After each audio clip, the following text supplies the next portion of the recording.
Hello, आज आप सभी को अपना YouTube चैनल ज्ञान विज्ञान रिसर्च सेंटर में स्वागत है। आज हम लोग भौतिक विज्ञान में एक बहुत ही शानदार प्रश्न लेकर आए हैं।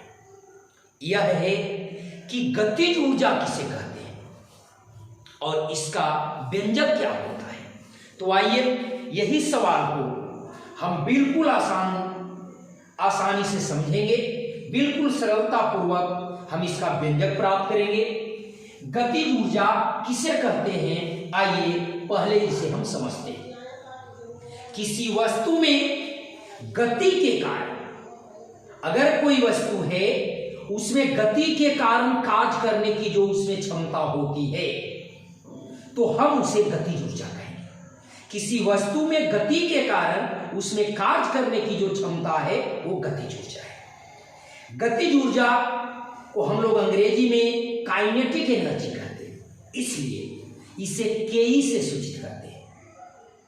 इसी को पहले हम परिभाषित करते हैं। देखें, किसी वस्तु में गति के कारण, किसी वस्तु में गति के कारण कार्य करने की जो क्षमता होती है उसे गतिज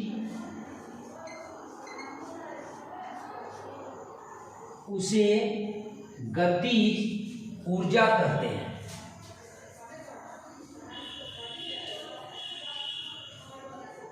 जैसे अगर कोई वस्तु है और उसमें गति के कारण अगर जो कार्य करने की क्षमता हो रही है, गति के कारण उस जो कार्य करता है, तो उस क्षमता को हम लोग गतिज ऊर्जा कहेंगे। जैसे ध्यान देंगे,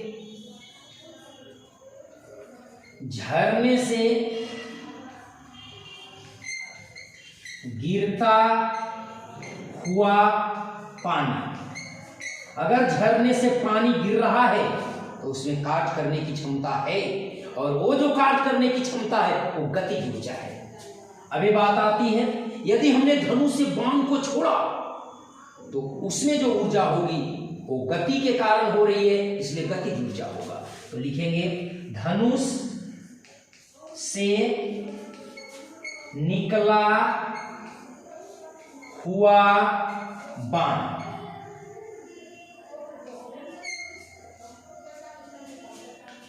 दौड़ता हुआ बालक,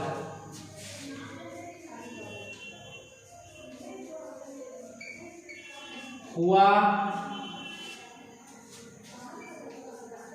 बालक, चलती हुई गाड़ी, अगर कोई गाड़ी चल रही है और अगर टकराती है तो उसके गति के कारण उसमें कार्य करने की क्षमता है, इसलिए चलती हुई गाड़ी गतिज ऊर्जा का उदाहरण बनेगा। इसी प्रकार बहता हुआ पानी, बहता हुआ पानी, ऐसे बहुत सारे एग्जाम्पल हो सकते हैं इत्यादि। हमने बिल्कुल सरल परिभाषा आपके बीच रखा कि किसी वस्तु में गति के कारण उसमें कार्य करने की जो क्षमता है वह गतिज ऊर्जा है, और गतिज ऊर्जा को हम लोग के से सूचित करते हैं। इसमें उदाहरण बहुत सारा हमने दिया। अगर झरने से पानी गिर रहा है तो उसमें भी कार्य करने की क्षमता है। यदि कोई बालक दौड़ रहा है उसमें गति है तो उसमें कार्य करने की क्षमता है। यदि पानी बह रही है उसमें कार्य करने की क्षमता है। अगर गाड़ी चल रही है तो चलते समय उसमें गति है तो गति के कारण उसमें कार्य करने की क्षमता है। ये सभी गतिज ऊर्जा का उदाहरण है। आइए अब समझते हैं इसका व्यंजक कैसे प्राप्त होता है। काइनेटिक एनर्जी, गतिज ऊर्जा का व्यंजक कैसे प्राप्त होता है। तो देखिए, हम बिल्कुल सरल तरीका से आपके बीच रखते हैं यहां पर एक वस्तु है, m द्रव्यमान का यहां पर कोई वस्तु है जो a बिंदु से v वेग से गतिशील है। यहां पर a बिंदु से v वेग से वस्तु गति कर रहा है, लेकिन इसके विपरीत दिशा में एक बल लगने के कारण इसकी गति धीरे धीरे कम होने लगती है। और गति जब कम होगी तो निश्चित है कि यह वस्तु कहीं ना कहीं जाकर रुक जाएगी। हाँ, और जब रुक जाएगी तो वहां पर इसका वेग शून्य हो जाएगा। बिल्कुल राइट। हाँ, तो हम देखते हैं कि अगर इस पर एक बल इसका विरोध करता है, इसके विपरीत एक बल लगता है, तो जिसके कारण ये वस्तु की गति कम होने लगती है और अंतोगतवा बी पर जाकर रुक जाती है। एस दूरी तय करने के बाद यह बी पर जाकर रुक जाती है, और जब रुक जाएगी तो इसका अंतिम वेग 0 हो जाएगा। पर v वेग से चल रहा है, इसलिए इसका शुरू का वेग स्टार्टेड वेलोसिटी v होगा। v वेग से चल रहा है इसलिए शुरू का वेग v होगा, और रुक जाती है इसलिए अंतिम वेग 0 होगा। अब इसी बात को हम आपको लिखते हैं, ध्यान देंगे। माना कि m द्रव्यमान की वस्तु v वेग से गतिशील है,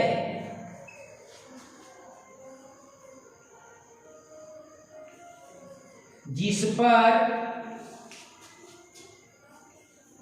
विरोधी बल F लगने के कारण वस्तु S दूरी तय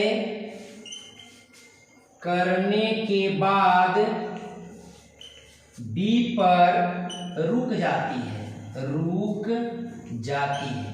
बिल्कुल सरल भाषा में लिखा है कि m द्रव्यमान की वस्तु v वेग से गतिशील है, जिसके विपरीत दिशा में विरोध करने वाली बल F लगने से वह S दूरी तय करके B पर रुक जाती है।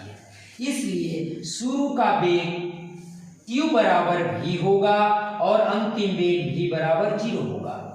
चूंकि हम सभी जानते हैं कि v बराबर u स्क्वायर प्लस 2as होता है ना। हाँ, बिल्कुल राइट। v बराबर u स्क्वायर प्लस 2as। अब यहां देख रहे हैं कि v तो लास्ट वेलोसिटी है, अंतिम वेग है, इसलिए इसके जगह पर 0 होगा और 0 का स्क्वायर कर देंगे। लेकिन u के जगह पर तो v है तो v का स्क्वायर हो जाएगा प्लस 2, और इसके जगह पर -a होगा s, क्योंकि यहां त्वरण मंदन है। त्वरण जो है वो मंदन है। मंदन का मतलब उसका वेग कम रहा है, और जब वेग कमता है तो त्वरण ऋणात्मक होती है, इसलिए a ऋणात्मक होगा। अब देखते हैं 0 का स्क्वायर करेंगे तो 0 ही तो होगा, और यह v स्क्वायर और -2as हो गया। अब हम 2as को इधर लाएंगे तो 2as बराबर v स्क्वायर हो गया। इसी प्रकार यदि हम a बराबर लिखते हैं तो v स्क्वायर बटा 2a हो जाएगा ना।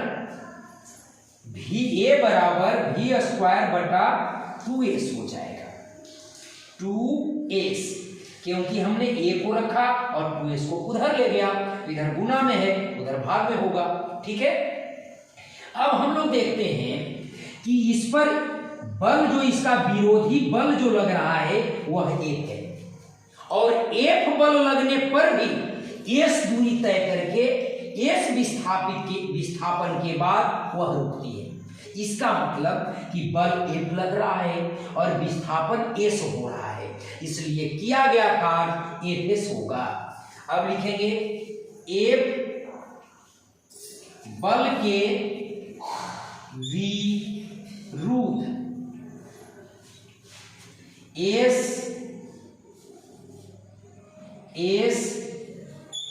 विस्थापन होता है।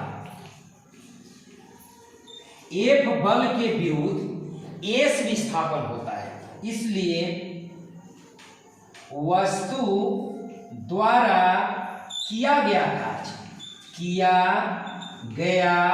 कार्य हम जानते हैं, क्या जानते हैं बच्चे, कि कार्य बल गुने विस्थापन होता है, बल गुने विस्थापन, है ना।